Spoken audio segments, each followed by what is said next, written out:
Hi there, welcome. My name is Taylor. I work here at Random House and I recommend books on my own Instagram channel, Books with Taylor. For today's Random House Writers Routine, we're going to be joined by special guest Ruth Reichl. We will have Ruth here with us in just a second, but I'm going to quickly pin a comment to the top first and then I'll get us going here. Feel free to start asking questions in the comments and we'll get to some of those along the way. All right, looks like we just a second. Hi, Hi, how are you? I'm well, thank you. How Yeah, are you? I'm good. Thanks for asking. It is such a pleasure to have you here today. I'm such a huge fan personally.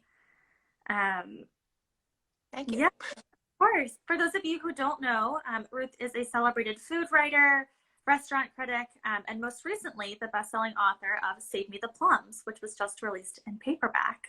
Congratulations. Yay. Oh, it was so good. Do you want to start by telling us a little bit about your most recent book? Yes, well, I was the last editor of Gourmet magazine, and I really thought, it wasn't like I thought, oh my God, the world needs another memoir from me. But I felt like I had the enormous good fortune to be able to be part of the golden age of magazine publishing, which is never coming again. Yeah. And um, you know, I was the restaurant critic of the New York Times, and Condé Nast came to me and said, "We want you to be the editor of Gourmet." And I said, "You're crazy. I don't know how to be an editor of a magazine. I'm a restaurant critic." And they said, "No, no, no. We really want you to do it." And so it's the story of, someone who is totally out of her depth, goes into this, legendary publication, legendary publishing house, which is famous for its crazy excesses. So it's a little bit, Ruthie in Wonderland. I go in and, I've been riding the subway my whole life. I've never made, you know, very much money. And suddenly I'm in this world of limousines and, people showing up to do your hair and makeup every morning and a clothing allowance. And I'm also surrounded by the smartest food people in the world on this staff. And I go in and I say, you know, we can do anything we want. They just want it to be a fabulous magazine. And, the staff picked it up and said, this is what we should do. And it was a magical 10 years. And, I thought, that's never coming again. Publishing like that never happening again. And someone should write about that moment. Definitely. So for those of you who are just tuning in, this is Random House Live with Ruth Reichl, and we're talking about her new book, or new in paperback, I guess, Save Me the Plums. So Ruth, what was it like to go back and kind of relive some of those memories as you're writing this book? It was bittersweet because the ending of Gourmet, as I'm sure everyone knows, was like very abrupt and very shocking. The magazine was almost 70 years old, and I had no idea that Condé Nast was even considering closing it. I mean, even though we were in a recession and things were terrible, they were terrible for magazines everywhere, not just for Gourmet. Um, and it was very bittersweet to, uh, think about what could I have done differently that might have saved the magazine. And it really made me realize how much I loved the process of magazine making and how much I loved the team of people I was working with. I mean, nothing more fun than that kind of collaboration where you go in every day, you think, what's going to happen today? Somebody's going to have a great idea I hadn't thought of, and we're going to be able to do it. And I really missed it. And it took me a while to figure out exactly what the story I wanted to tell was. Mm-hmm. And were you journaling during that time? I mean, your descriptions have so much detail in them that I feel like I was there for them. How did you remember all of those small Okay, details? this is my fifth memoir. So, Okay. and, And I went into that job knowing that I wanted to write about it. So I did a lot of things. I mean, I kept notes, but I also, every day before I left the office, I would print out 5 or 6 emails that had come in that day, just so I would have a very visceral account of what was going on, you know, what people had said to me, how they'd responded to things. So, and, you know, oddly, you know, you hear about when things end, a big corporation comes in and says, leave, and somebody escorts you out the door. That's not what happened at Condé Nast. I packed up my entire office. I mean, everything came home with me. So I had, you know, the best notes of any of the books I've ever written. Every letter anyone had sent me, I had it all. What great resources to have for that. It really was. And so how soon after Gourmet closing did you start working on this book? It was a while, because I had always said, if I didn't have a day job, I wanted to write fiction. And suddenly, for the first time in my life, I mean, I've been working since I was 16. Yeah. The first time in my life, I didn't have a day job. And I decided to write a novel. So I wrote Delicious, the novel. And then while I was writing that, I wrote my kitchen year, 136 recipes that saved my life, about how after Gourmet closed, I went into the kitchen and just got myself regrounded by cooking. And then I wrote Save Me the Plums. So it was a while. There was a good 5 years before I started working on it. And I think you need that. When you're writing memoir, you need a little distance from the place that you're writing about. I mean, you really need to sort out your feelings and figure out, you know, what is the story that I want to be telling here. Yeah, that makes a lot of sense to kind of have that space for reflection before you really dig into it. And it was also, I mean, I had gotten over whatever bitter feelings I had, and whatever, you know, the horrible feelings of failure. You know, here was this magazine that existed for 70 years and closed on my watch.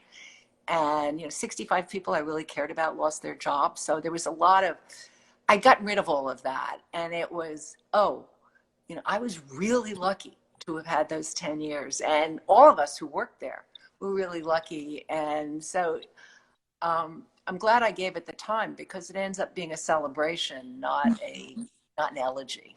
Yeah, there's so much joy in the book. It really feels kind of like this ode to your time there, which is incredible to read. It was. I mean, it was the greatest job anyone could ever have. And, Amazing. you know, how could I not celebrate that? Definitely. So do you want to talk, since this is the writer's routine, I want to talk a little bit about your craft and kind of what is your writing process? Do you have any routines when you write? Okay, so most of my books have been written when I had really full-time jobs. And so I've written, except for, you know, since Gourmet closed, I've written all of my books by getting up at 5 o'clock in the morning before my family is up, and writing from 5 to 7 when it was time to wake the guys up and make breakfast. It's very odd to have all day, because I had gotten into this routine of getting up, not having coffee, not anything, kind of stumbling towards my computer and writing in a semi-sleep state. You know, that first draft just sort of came like that. It took me a long time to figure out how to write when I didn't have to get up at 5 in the morning. And we are actually not in the place where I write right now, because what I ended up doing was building myself a little cabin. And it's a cabin in the woods, and it doesn't have Wi-Fi. And I go out there and I'm surrounded by, you know, deer come and peek in the window, and I'm looking down at a lake, and I filled it with, you know, pictures of people I love and art that I love, and it's all bookcases and window, and it's a really tranquil place, and it sort of gets me back into that space of just really being in my head. And now that I don't have to go to work. Um, I pretty much spend my day out there. I get up, I make breakfast, I go out to work, I come in, I make lunch, I go back to work. Um, and it's my favorite place to be. Amazing. That sounds so peaceful. Like you really have that time to kind of concentrate on what you're doing without any distractions. It is really peaceful. Unfortunately, now in this moment, I'm working on a documentary right now, and since Ooh. I don't have Wi-Fi out there, I can't do it. So these days I'm barely ever out there because I'm zooming with farmers and fishermen and chefs. Well, that sounds fascinating. I'm excited to watch that documentary. Well, it's going to be a while because what I wanted to do was, when I wrote, part of the reason for writing Save Me the Plums was when I took over the magazine, I said, we're at a pivot point and it's time for Epicurean magazine to tackle some of what's going on in the food landscape. And I feel we're in another pivot point right now.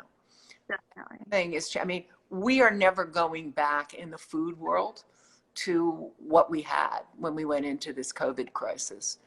And really great things could happen. We could actually start fixing our broken food system, or terrible things could happen, and 35 years of work in sustainability could go out the door.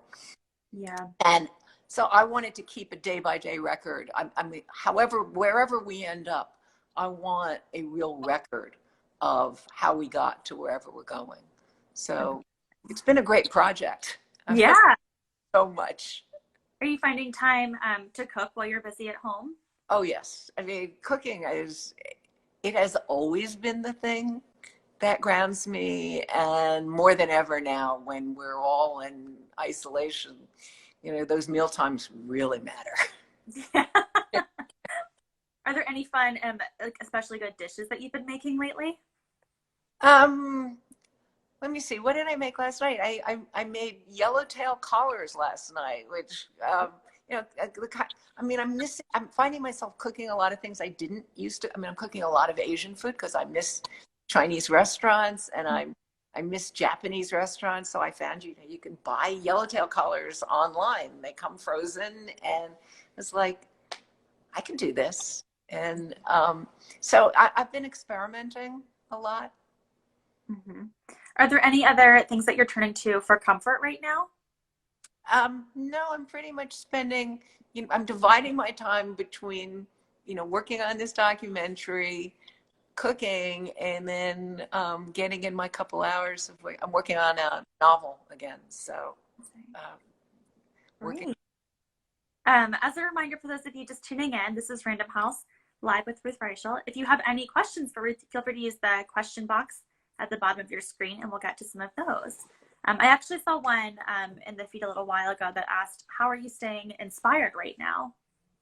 Well, I am staying inspired because I am talking to the most forward-thinking people in the food world. I mean, I'm talking to people literally from all over the world, and how people respond to this is so inspiring. I mean, I have met online, you know, so many people, young people who are doing charitable efforts, um, you know, fishermen who are figuring out how to survive this. I mean, for fishermen, this is particularly hard because 85% of all the fish eaten in America is eaten in restaurants. So, farmers who are pivoting and chefs who are having these brilliant thoughts about what a restaurant looks like in the future. So, I mean, every day I talk to people who are inspiring me. I mean, yesterday I was talking to an 85-year-old farmer in Ohio who is really working hard on how to get more nutrition into the vegetables he grows. Mm-hmm. Are there things that we can be doing to help the restaurant community and the larger food industry right now? Well, there are so many things, and the biggest thing is support your local farmers, fishermen. I mean, there are in every community there are farmers who have always grown things specifically for restaurants and who are now pivoting to selling to home. And it's hard. I mean, it's a hard pivot. So seek them out, find them, support them, because this could be a moment when we lose a lot of really good small or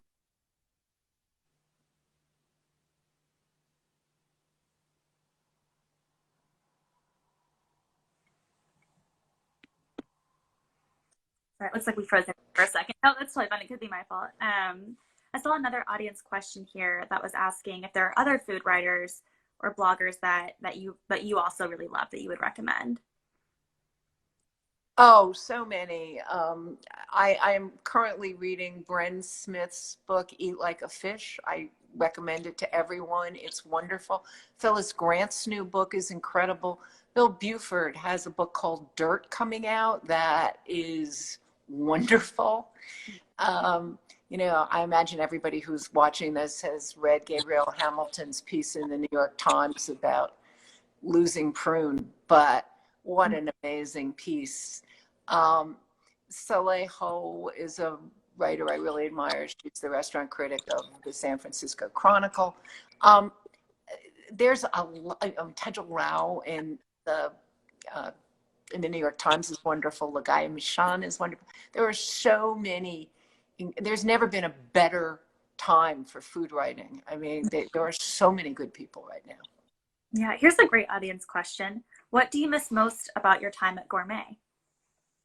Oh, I miss working with people. I mean, we had such a great team, and I miss that inspiration of going into the office and just talking to people and watching an idea grow and get better and more interesting. I really miss that.